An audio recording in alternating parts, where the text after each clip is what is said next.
Why, hello there. We're back at PlayStation Livecast. We're broadcasting live from the E3 PlayStation booth all week long. And to my left, I have Nick Leary. He's with Namco Bandai. Nick, great to see you again, buddy. Great to be here. Thank you. We're here to talk a little bit about one of my favorite franchises out there, Dark Souls, Yes. or in this case, Dark Souls 3. Yes, Dark Souls 3. Which you guys have revealed at E3 2015. And Yes. this is big because actually, director Miyazaki, who worked on Bloodborne, he was a director on Bloodborne, which was PlayStation 4 exclusive. He's back in the saddle on Dark Souls now. He's on Dark Souls 3. Yep, he is back after taking a little bit of break from the series to work, as you said, on Bloodborne. He's been with Dark Souls 3 since the prototype phase, so he's been with it for a long time. It's good to have him back, and yeah, we're really excited to show it off to some press and to the fans at E3 this year. So I'm not lucky enough, I'm not blessed to get behind closed doors to see what you guys are showing off. But what can you tell me from a broad perspective? I mean, what as a Souls fan, as a serious Souls fan, what am I going to notice about Dark Souls 3? So the first thing you notice is the graphics. It's the first time that the series is exclusively for the current generation of systems. So exclusively for the PlayStation 4 system and not PS3. So it's a lot of detail in the graphics, a lot of ambient effects, wind, soot blowing through the air, the cloth physics. There's also the sense of scale. So one of the big things now is the world, the sense of scale in the world is a lot bigger. And everything you see is potentially explorable. So if you see a huge castle off in the distance, there's a chance you will go there at some point in the game and see what horrors lurk inside there. Horrors indeed, and I'm sure, with this, for a series that's so noted for its, well, I guess you could say difficulty or its challenge. Yeah. I'm assuming Dark Souls 3 is not letting off the gas pedal at all. Yeah, it's still has the same, it has a reputation, and it still has the same amount of challenge difficulty as the last few games. They've made some changes to the way combat flows that gives more options to the player.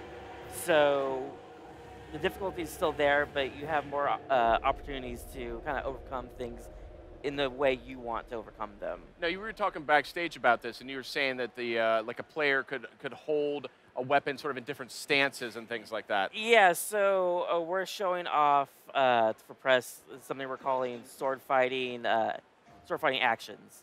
So, for instance, for a short sword, you can do your normal light, heavy attacks, or you can two-hand it, and then you get alternate attack options. So, if you hold down the L2 button, you'll be able to go into a ready stance. And with that ready stance, you can either hit R1 to do like this quick up thrust attack to break an opponent's guard, and follow that up with another attack to finish them off. Or you get like this running charge attack. And you have that for short sword. We're also showing off a great sword, which is more like this lunge type of attack where you step into an enemy's attack. You'll take damage, but you won't get like knocked back. Like sort of like a sacrifice attack. Like a sacrifice. Yeah. And you do a huge like uppercut, huge attack. So that's cool. Yeah, you get a little different options there. You got to be careful though. In Dark Souls, health is not always the easiest thing to come across. No, it's staying true like the Dark Souls tradition of health.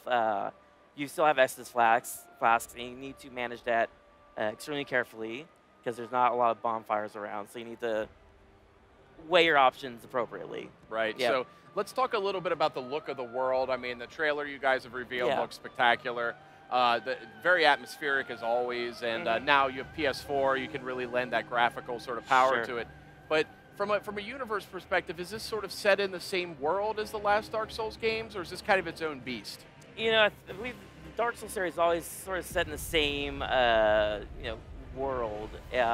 When and where it takes place always seems to be a little up for debate, and it's ambiguous and for its own reasons. The area that we're in the game is we're going through like a apocalyptic. The world is coming to an end. It's the apocalypse. You'll notice in the trailer and some of the screenshots we've put out, this like faded golden sunset or sunlit sky. It's very Ashen, one of the big themes is withered beauty. So a lot of things are going to be old, decrepit, and a lot of time has passed, and something terrible has gone wrong in this world. Yeah. Now, in terms of the creature design, I mean, the guys at From Software are the best in the business. There's no doubt. Or do you think we might see? Have you seen mostly new creatures, or have you seen creatures that are reminiscent of ones we might recognize from past Souls games? So far, in the demo that we're showing behind closed doors, and what we've shown publicly with screenshots is, there's still the hollows, the undead hollow soldiers that you'll see. There's a big, there are more knights and medieval enemies. One of the concept arts we have right now is this veiled-looking creature with like this weird or cool flame sword. It's the boss. We call it the Dancer of the Frigid Valley, and it's a little bit different than other Dark Souls games where this boss is.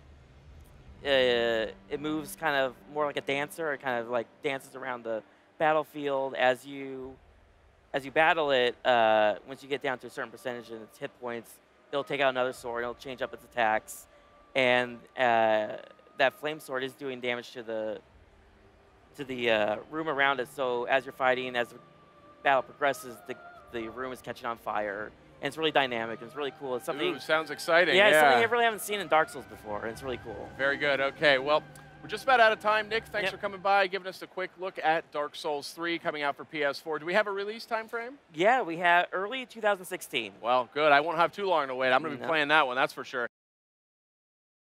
PlayStation